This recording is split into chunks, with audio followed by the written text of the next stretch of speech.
have to start with your voiceover work on this show because I feel like it should almost get its own credit. That you're the star and then your voice is also a star. But how much of your mastery of that do you attribute to your work at Seattle Children's radio station, Kidstar? Some of it, some of it. I mean, it's funny that you bring that up because that is where I really started any kind of professional work. And it is sort of like coming home in a vocal booth, you know. So yeah, there was something there that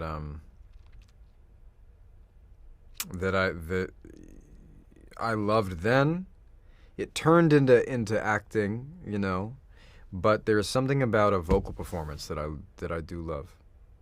Well, I will tell you, my show's been on the air for 37 years, and we are searching our archives right now for the story that we did about that radio station. I don't know if you were a part of it, but we will Yeah. find it.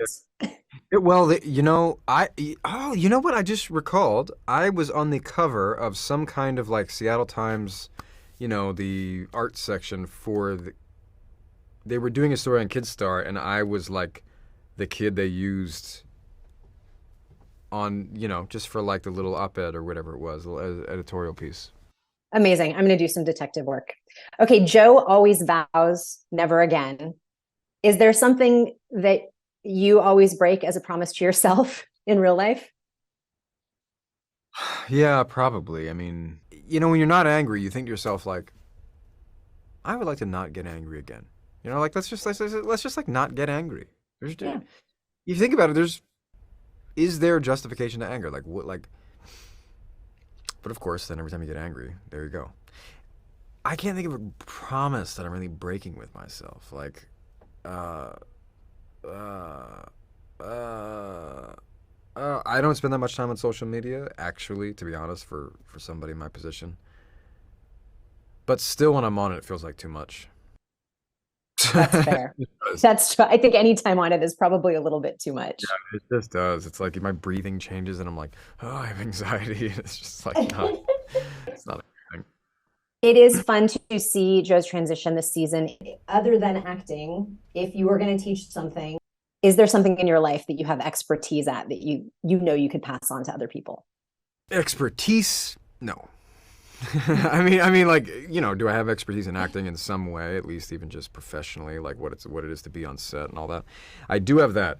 I don't think I have any other expertise. Do I have other like fascinations that I love? So there's two things, like philosophy broadly, you know, Okay. which is this question that goes into spirituality and religion, but I think modernly we call it philosophy. Like, you know, what are we doing here? And like how do you live the good life? How does one live the good life?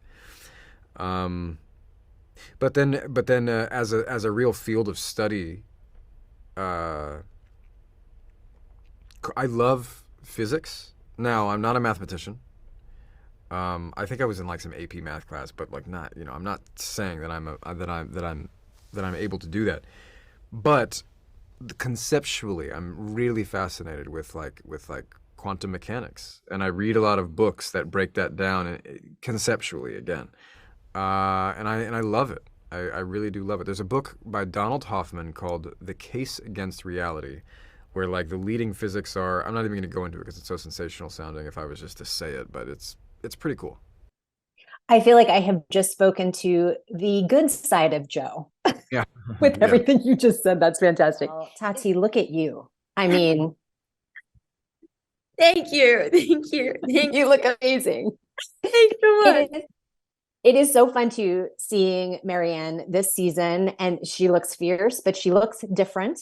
Have you had to employ any disguises in your own life since signing on to season 3? Because I imagine you get recognized a lot these It's days. funny. 'Cause I feel like I have a sort of, I guess, natural disguise. Like I change my hairstyle probably like every 6 months. Just because that's just what I do when I get bored and I'm like, I want something different. So I'm thinking that way because it's funny. Actually, more time than people actually recognizing me, I get. Has anybody ever told you you look like that girl from You? Or has anybody ever told you you look like Tati Gabrielle? And I mean, just because it tickles my fun. I'm like, yeah, I keep getting that. I'll have to look her up. Like, and it's just my fun thing of the day. I love that.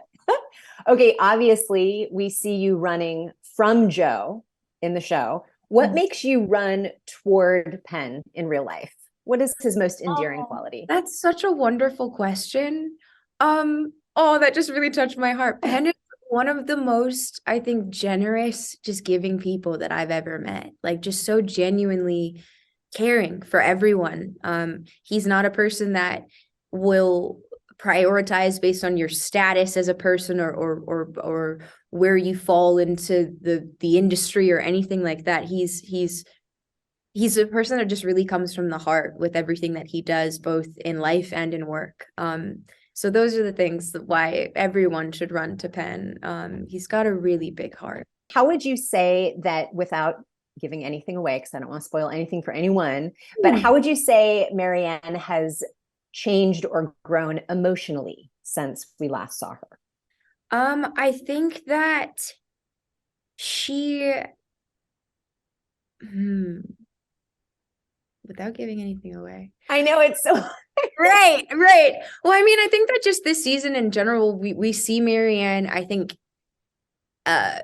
really get a chance to tackle some demons that she, I think, previously had not fully reconciled with. And I think in that way we get to see her grow as a mom,